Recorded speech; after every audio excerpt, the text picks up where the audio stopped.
Hello and welcome to the second installment of Reading the Victorian Novel on Great Expectations. Today we'll be covering chapters 6 to 13 or weeks 4 to 8. So in this one, what we have is in week 4, we spend both chapters at the Forge, so with Pip and his family. Then in the 5th week, chapter 8 is one chapter installment, and we go to Satis House to get to know Miss Havisham and Estella. And then we go to the Forge and the pub. Afterward, we're back for a one chapter week at Satis House. And then in the 8th installment, we go back and forth between Satis House and the Forge as we bring Pip into his indentureship. All right, so I'm going to look at a different set of passages. This is at the end of chapter 6, which is the shortest chapter. This was all I heard that night before my sister clutched me as a slumberous offense to the company's eyesight and assisted me up to bed with such a strong hand that I seemed to have 50 boots on and be dangling them all against the edges of the stairs. So what I'm interested in here is kind of anticipatory, because it is those same boots that later on Estella will say are so large and heavy. And here, he doesn't suggest that they're heavy, but instead that he has lots of them on. And so it's one of these things, it's techniques even that Dickens does, where at the end of an installment, he sets up a really evocative paragraph that both reflects on and looks forward to. So in this case, we're looking forward to Estella, and we're reflecting on Pip and kind of the violence and abuse that he experiences at home. Here, to just augment, I have an illustration from the Victorian web of Sherlock Holmes, because it shows some Victorian boots in a charming way. All right, so the big thing, though, that happens is Pip's letter, and this is definitely a highlight of chapter 7.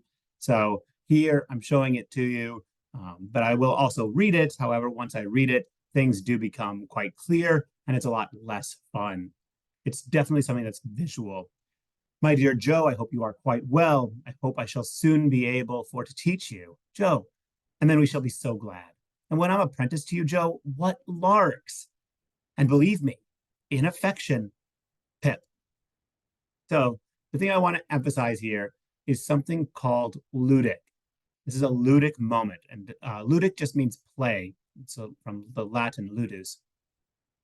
And what I want to focus on, I mean, there's lots that you could do and unpack and play with, but I'm interested in the INFXM. So it means in affection, which is what he's trying to go for. But because it's visual and because it's difficult to just see on the surface, we can also maybe say in fiction. And right, Pip is writing this letter. And so it's a kind of fictioning, that's a crafting, a making, but then also we're reading a work of fiction, and that's something that Pip is in and actively writing, because we have the later narrator, Pip, an affection. And we'll see that as well as Estella's class consciousness affects and infects Pip. And there's a sense here of writing as a form of infection, in that it comes into you and affects you. Then the last one, XN, is Christian, and so we have almost like an infinite Christian. I don't have as much to do there, except for this kind of general sense of the Christian undertones of this particular novel. One thing that is kind of delightful as well is the apprenticing that they have. So what you can see here is with the apprentice, the prangte. So sometimes people think that's kind of like pregnant, and then there's something fun maybe to think about the pregnant Pip. All right, so the end of chapter 7. This picks up on that comment I made earlier about Dickens's technique of ending a week evocatively and then leading up into the following. So we end the paragraph. I had never parted from him before, and what with my feelings and what with soapsuds, I could at first see no stars from the chaise cart. But they twinkled out one by one without throwing any light on the questions. Why on earth I was going to play at Miss Havisham's, and what on earth I was expected to play at.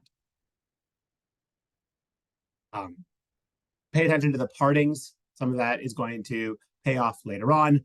So parts are interesting in that we can have this idea of play, and so you have parts of a play, but also the weekly installments are called parts, sometimes colloquially. And so there's also this sense that Joe and Pip have been together in every weekly part so far, and now they're going to be separated. And then lastly, we have this idea of no stars, and we're about to meet the star in the form of Estella. And we have this quite wonderful passage.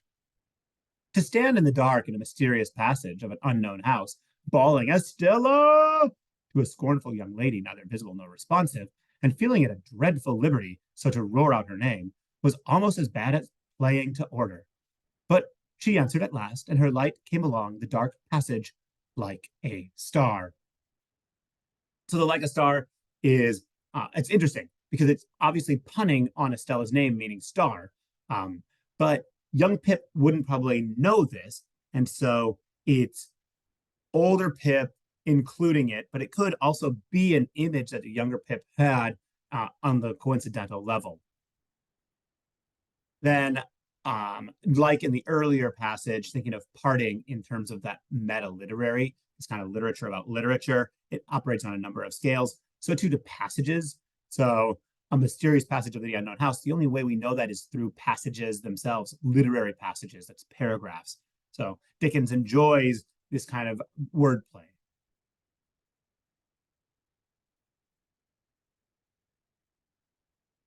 We're going to continue with some of that element. This is the arrival at Sada's house in chapter 8, and the conductor is going to be Pumblechook. A window was raised, and a clear voice demanded, "What name?" To which my conductor replied, "Pumblechook."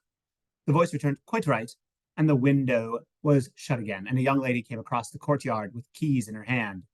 And then at the bottom of the page, my young conductress locked the gate, and we went across the courtyard. So a couple things here. One, it emphasizes the passivity of Pip. He's constantly being conducted. He's being moved around. He is not a mover. But also, you would have opened this up to read Great Expectations in All the Year Round, which was conducted by Charles Dickens. So there's a sense of the conductor over the conducted, over the conducted. And so it's just one of these things that there's certain words that when you read a lot of Dickens, they start gaining resonance. And however you read that, whether it's in terms of a wink or a reflection, or maybe you think the word is evacuated of any meaning and Dickens isn't punning on this, you're going to have a harder time arguing that. But certainly, I think you could try.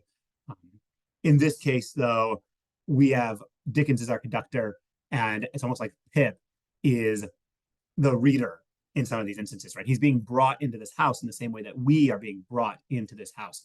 The house is going to infect him in the same way that the fiction will infect us. So now we have the play. Miss Havisham says, "I sometimes have sick fancies," she went on, "and I have a sick fancy that I want to see some play. There, with an impatient movement of her fingers on her right hand, play, play, play." So there's a sense that play is supposed to be this thing that a child does, right? She wants to see that. But I think there's another sense, and that's the theatrical sense, that she wants to see some kind of play acted out. And so what we need to pay attention to is this thing that I'm going to call Havisham the dramatist. Later on, we're going to see all of her family gathered together, and she's going to stage them in different places. Once the first installment, the first number of the 3 triple-decker novel that Dickens will later create, he's going to call those parts stages. And so those are stages like a stagecoach with parts, but it's also a stage in terms of the theatrical. And so here we have a hint that Miss Havisham is a puppeteer of some sort, a dramaturge, an impresario even. And she's impatient and she wants people to do these things. And Pip doesn't know the role. And so what then has to happen is he needs to be taught it. And that comes in with his repeated visits.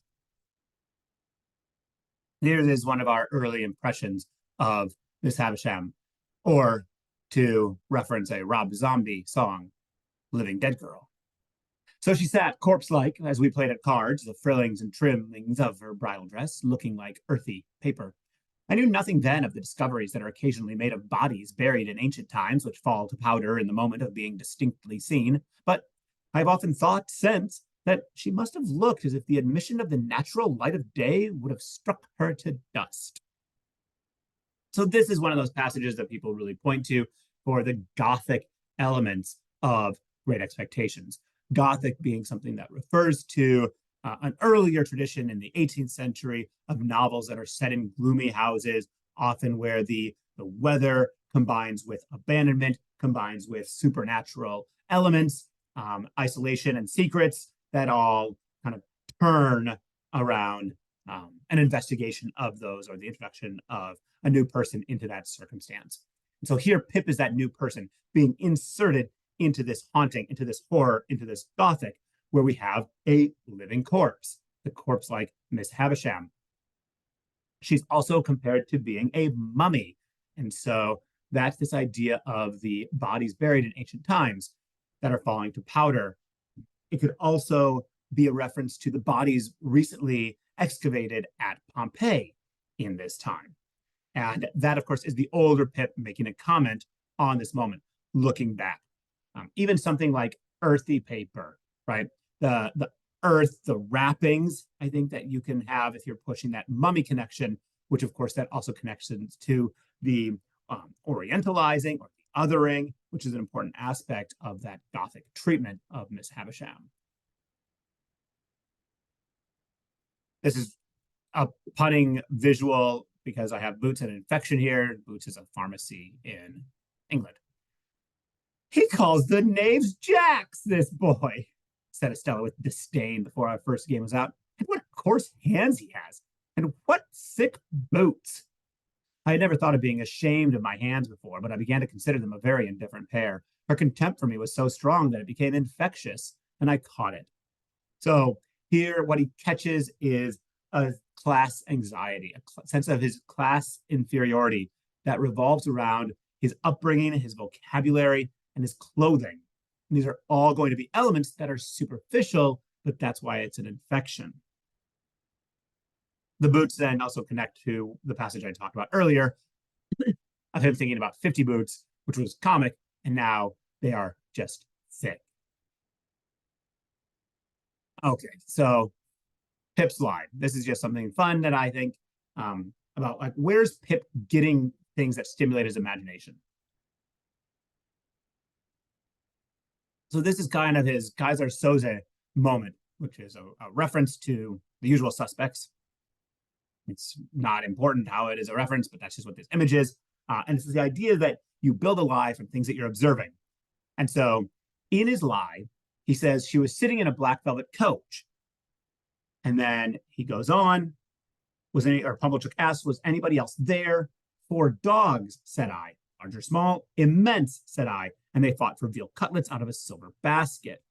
And earlier, we had learned in chapter 4 that at Christmas time, the parlor gets opened up and the mantelpiece is decorated with the 4 little white crockery poodles on the mantel shelf, each with a black nose and a basket of flowers in his mouth, and each the counterpart of the other. And so it's these, I think, like Pip is looking around trying to come up with, what do I lie about? What do I lie about? And he remembers Pumblechook in the Chase cart, and he picks up on that. And then he thinks about the cake itself. And so that comes to mind. The plates, he needs to make it elaborate. And then something else. While he's looking around, anything else? Boom, he sees the dogs. And so he says 4 dogs, and then he switches the line. He makes them big, but they still have a basket. They still have a basket. And so it's kind of fun thinking about, how does Pip's fancy function? A similar way, we have Pip desire to learn more. Now we're in chapter 10. So he goes to Biddy, and Biddy's going to help him with numbers and with letters. And she lends him to copy at home a large Old English D, which she had imitated from the heading of some newspaper, and which I suppose, until she told me what it was, to be a design for a buckle. So why a buckle? Well, his imagination is stimulated by what he's around. And what's he around? He's around kind of humble possessions, but especially metalworking. And it's very likely that Joe would fix buckles or make buckles. And so that's where his imagination latches onto. But then we also have why D? Well, D operates rootically, as we pointed to the inaffection. So D can be the devil, of course. D can be Dan, but D can also be Dickens. And so he's there repeatedly signing D for Dickens. There's going to be a lot of Shakespeare in this play. There's a lot of Macbeth. Here's one that is unobserved by the Penguin edition, but that I think is relevant. So he has just been to the Three Jolly Bargemen, and the unnamed person was stirring a drink with the file that he recognizes. And he is haunted by that as he tries to sleep that night. So this is the end of chapter 10. A dread possessed me that when I least expected it, the file would reappear. I coaxed myself to sleep by thinking of Miss Havisham's next Wednesday, and in my sleep I saw the file coming at me out of a door without seeing who held it, and I screamed myself awake. So this recalls to me the famous soliloquy from Act 2, Scene 1 of Macbeth. Is this the dagger which I see before me, the handle toward my hand? Come, let me clutch thee. So Pip, though, is not somebody to try to grab the file that he sees before him, but it is there. And there's this sense of the powerful guilt that he feels on an almost Shakespearean level. But it's like, what happens when like you have Shakespearean emotion in the body of a 5-year-old, 8-year-old? So here's chapter 11. We have Miss Havisham having summoned everybody, kind of staging them around, and now she talks about what's going to happen at her death. Now you all know where to take your stations when you come to feast upon me, and now go.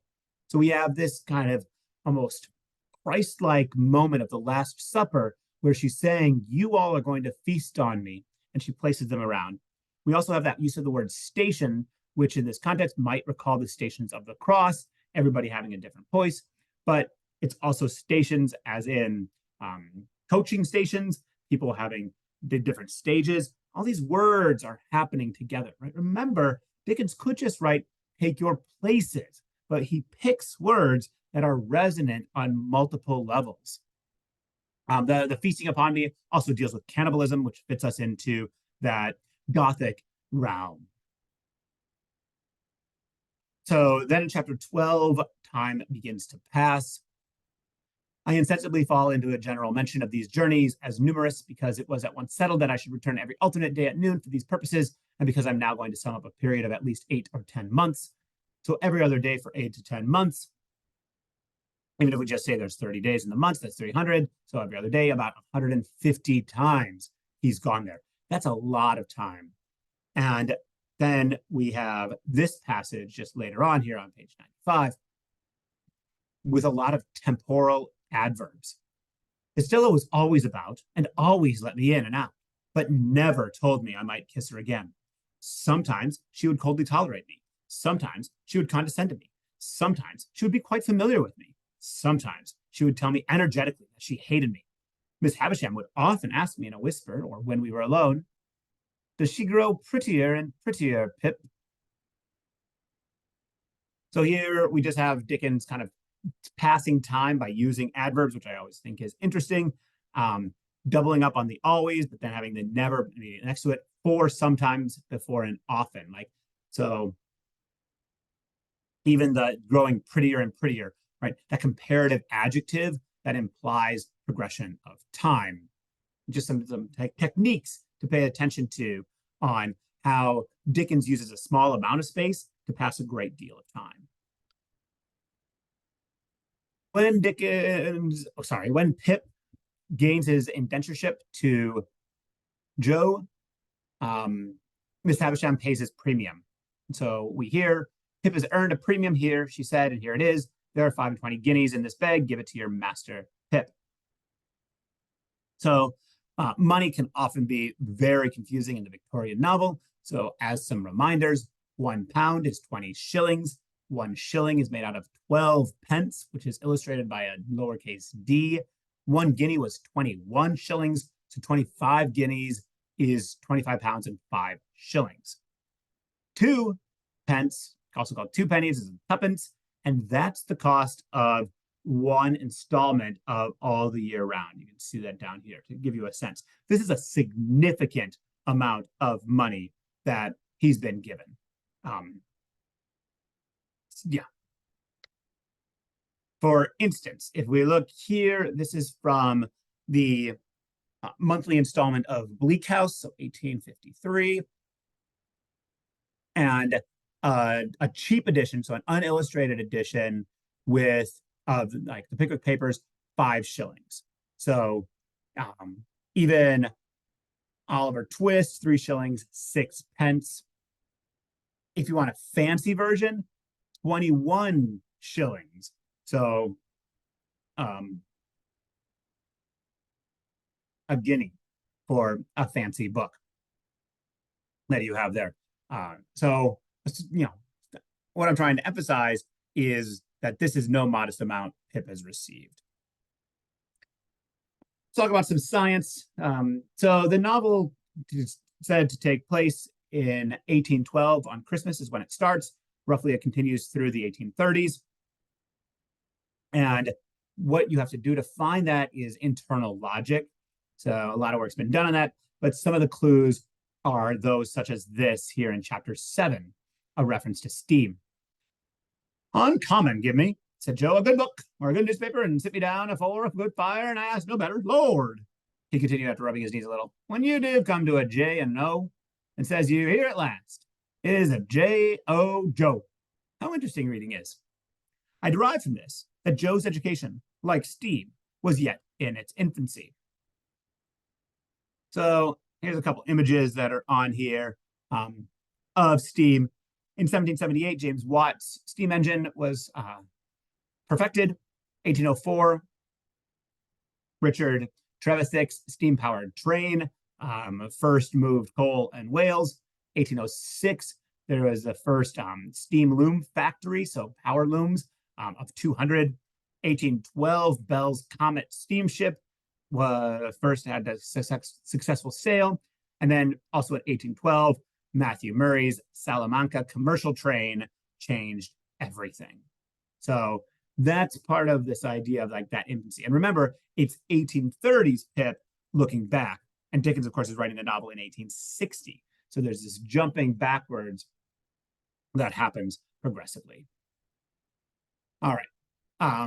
Another issue that has come up that we didn't talk about last week, but we have several important passages of this week, is Mrs. Joe's comparison of herself to an enslaved human being. So in chapter 4, perhaps if I weren't a blacksmith's wife and what's the same thing, a slave with her apron never off, I should have been to hear the carols. So here we have a white woman, a British white woman of the lower middle class, comparing herself to an enslaved person and even saying, what's the same thing? Right? A completely inappropriate collapse, but one that shows awareness of the suffering of enslaved persons. And in chapter 7, Joe says he's talking about his mother. So this is going to actually be back in the end of the 1700s. I see so much in my poor mother of a woman drudging and slaving and breaking her honest heart. There, Joe is pointing out to a woman's behavior being like an enslaved. Mrs. Joe, in chapter 7, calls herself a willing slave.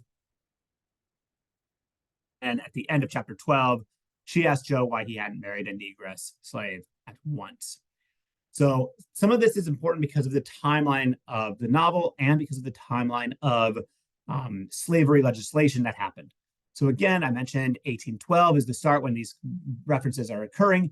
And just 5 years before that, in 1807, the Slave Trade Act happened, which abolished the slave trade within the British Empire, but people were continued to be enslaved colonies. And if you were caught trading, you were given a fine. It was the start of something, but it lacked a lot of punch. But in 1833, the Slavery Abolition Act, which instituted gradual end of slavery, so it wasn't just right away, and the purchase and ownership of enslaved persons became a crime.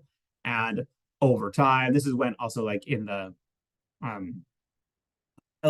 Indies, the owners, the slave masters were paid a huge amount of money for loss of income.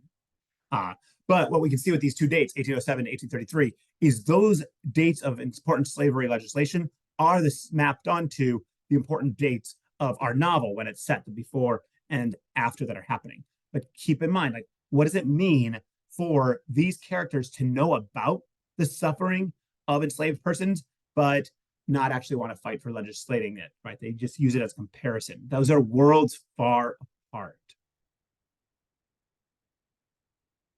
And that is where we are going to end this session.